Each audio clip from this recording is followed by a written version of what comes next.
All right, y'all. D-Lo 404 Boxing.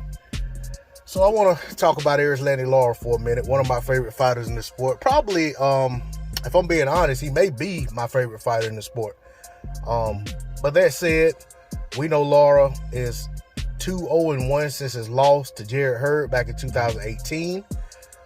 He had won the WBA, I think it was the WBA regular championship at 154 pounds in his last bout, if I'm not mistaken, or a bout before that. But turns out Lara's debuting at 160 in his next bout versus this Thomas, I can't remember his last name. But anyway, they call him Cornflake. So that fight's going to be 160 pounds.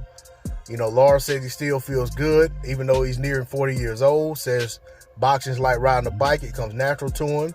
It's easy. And you know, says he wants to see what he can do at 160 pounds. You know, we know that Lara entering the division at 160 pounds is another notable name.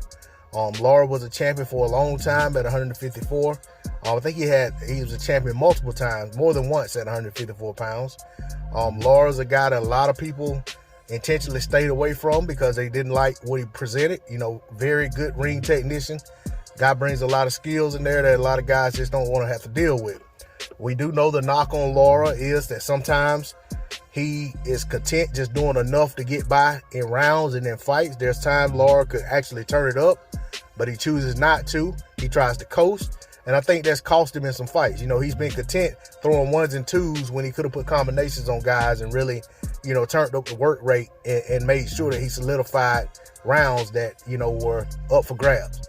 So, you know, we know that that's always been the calling card for Erislandy Lara.